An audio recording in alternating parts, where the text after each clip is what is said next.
All right, welcome to this explainer. Today, we're taking a really hard, authoritative look at absolutely one of the most explosive trends in biotech skincare right now, GHK-Cu, or as you probably know it, copper peptides. Look, if you've been following the anti-aging market at all, you have definitely seen the hype. It's everywhere. But today, we're going to cut right through all that marketing noise to uncover the actual clinical reality and the market truth behind this massive trend. We're going to bridge that tricky gap between hard molecular biology and actionable consumer formulation science. So here's our roadmap.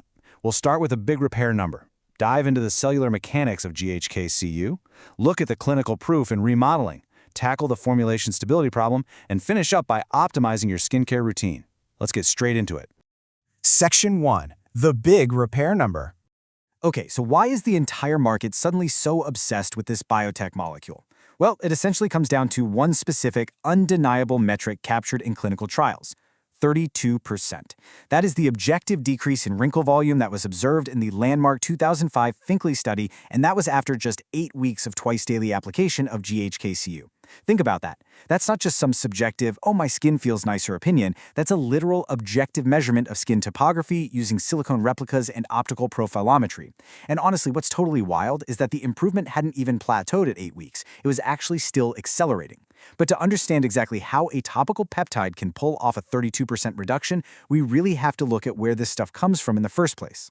Biochemist Lauren Pickard actually discovered GHK completely by accident back in 1973 while he was studying liver cells.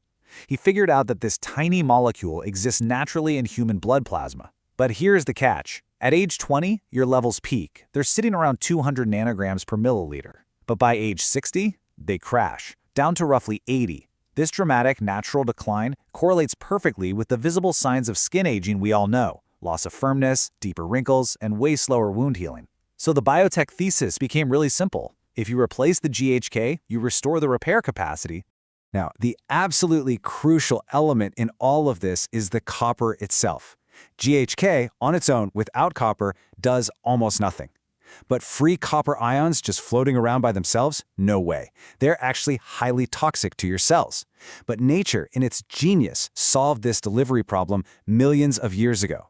The tiny 3-amino acid GHK peptide binds to a single copper ion with this incredibly high affinity. It essentially acts as a perfectly elegant delivery vehicle, wrapping up that toxic copper to keep it safe and shuttling it directly to the precise receptor sites where your cells actually need it. Moving on to Section 2. Cellular mechanics of GHK-Cu. So how exactly does that delivery system translate into a 32% wrinkle reduction? Well, you kind of have to think of GHK-Cu not as a single worker, but more like the project manager arriving at a construction site. It doesn't just clock in and do one isolated job, it starts barking orders to at least 6 different cellular systems at the exact same time. The big headline mechanism here, it directly stimulates your fibroblasts to pump out collagen types 1, 3, and 4 simultaneously, literally upregulating messenger RNA within just 24 hours. But here is where it really separates itself from your basic everyday collagen boosters. Other ingredients, they just tell your skin to build bricks, the collagen. GHK-Cu, however, uniquely stimulates a proteoglycan called decorin. Decorin is basically the master bricklayer. Without it, collagen fibers form haphazardly, which leaves the skin looking disorganized and aged. But by stimulating decorin, GHK-Cu ensures all those brand new collagen fibrils assemble into tight, perfectly parallel bundles, and that is exactly what gives youthful skin its resilience and its bounce. So, the really crucial takeaway here is how fundamentally different this is from your traditional cosmetic fixes. Take hyaluronic acid, for example. It plumps the skin by just filling empty space with water, an effect that pretty much fades within a day. GHK-Cu, on the other hand, intervenes at the actual enzymatic level. It stops destructive MMP enzymes, which, by the way, literally chew through your extracellular matrix, and it upregulates TIMPs, which act as their natural inhibitors to protect your tissue. It is literally shifting your entire cellular program from degradation mode into construction mode, creating real structural remodeling that accumulates over weeks and months. And before you even ask if GHK-Cu is just another trendy antioxidant, let's look at the contrast. Traditional vitamin C is what we call a 1-to-1 antioxidant. It neutralizes a single free radical, and bam, it's consumed. Done. Over.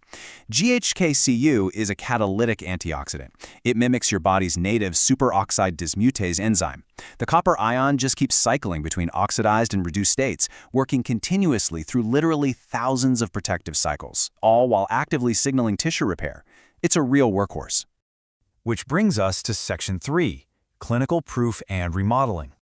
All right, we've talked about the laboratory theory, but let's see how this actually holds up in the real world. The undeniable proof really comes from the landmark 2002 Leiden trial. This was a 12-week double-blind study on 67 women with severe photo damage. The result? GHK-Cu significantly decreased wrinkle depth and improved skin roughness compared to a placebo. And even more importantly, they actually verified increased dermal density using ultrasound. Why does it work so incredibly well? Because its roots are in deep wound healing. GHK-Cu upregulates VEGF. That's a signal that essentially tells your body to sprout brand new blood vessels, a process called angiogenesis. More blood flow means more oxygen, which ultimately means much faster, deeper repair. But let's set some realistic expectations here. If you're going to start using this, this is the timeline you need to expect. At about 2 to 3 weeks, you're going to notice improved hydration and surface texture. At 6 to 8 weeks, that's when you hit that visible reduction in wrinkle depth and volume we talked about earlier. But the real magic, that happens at 3 to 6 months. That is deep dermal remodeling. You have to remember, GHK-Cu is a long-term investment. You're gradually retraining your fibroblasts to adopt a youthful synthetic program. It's definitely not an overnight cosmetic quick fix. All right, Section 4, the formulation stability problem. Now we need to pivot to what I call the dirty secret of the biotech skincare market. There is a massive gap between laboratory efficacy and shelf stability. GHK-Cu is notoriously unstable in water. The copper ion catalyzes oxidation, which literally destroys the peptide backbone. What this means is a huge portion of retail serums degrade before they ever even touch your skin.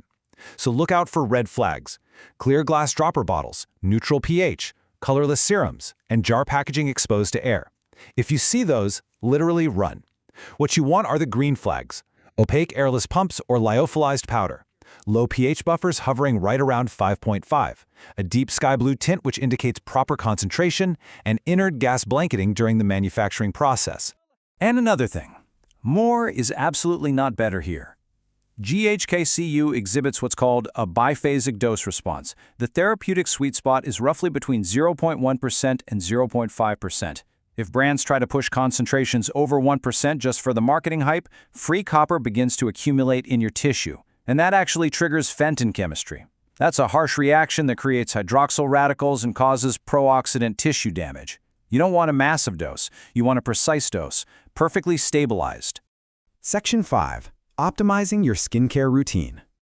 Okay, so assuming you've actually found a properly formulated, stable GHK-Cu product, how do you use it? Well, the single most common mistake consumers make is the retinol conflict. Retinol requires a very low pH environment to convert to retinoic acid and become active. But, as we just learned, GHK-Cu is stable at a pH of 5.5 to 6. If you layer them back to back, they fundamentally clash, and you risk inactivating both of these premium ingredients. The solution is super simple though. Just separate them by 12 hours. Apply your GHK-Cu in the morning and save your retinol for your nighttime routine. Easy. Now, if you really want to turbocharge your results, GHK-Cu pairs beautifully with growth factors and other targeted peptides. For example, combining it with Matricil makes absolutely perfect scientific sense. Matricil stimulates collagen through a completely different signaling pathway. So by combining them, you are sending multiple distinct biological instructions to your fibroblasts to rebuild. You're activating 2 independent repair pathways at once. It's a fantastic combination. So here's your step-by-step masterclass for application. Step 1. Apply it to clean, dry skin. Make sure there are no oil barriers blocking this water-soluble peptide. Step 2. Apply the GHK-Cu and wait 2 full minutes for complete absorption. Just let it sink in.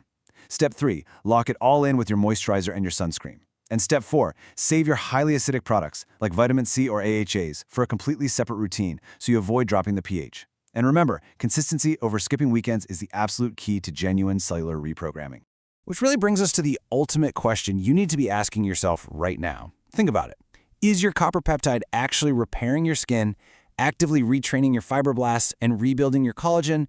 Or, thanks to poor formulation and packaging, is it just turning into extremely expensive blue water sitting on your shelf? Go check your bathroom cabinets right now, look for those green flags we talked about, and fundamentally rethink how you approach the science of anti-aging. Thank you so much for joining me on this explainer, and remember, always keep questioning the science behind the label.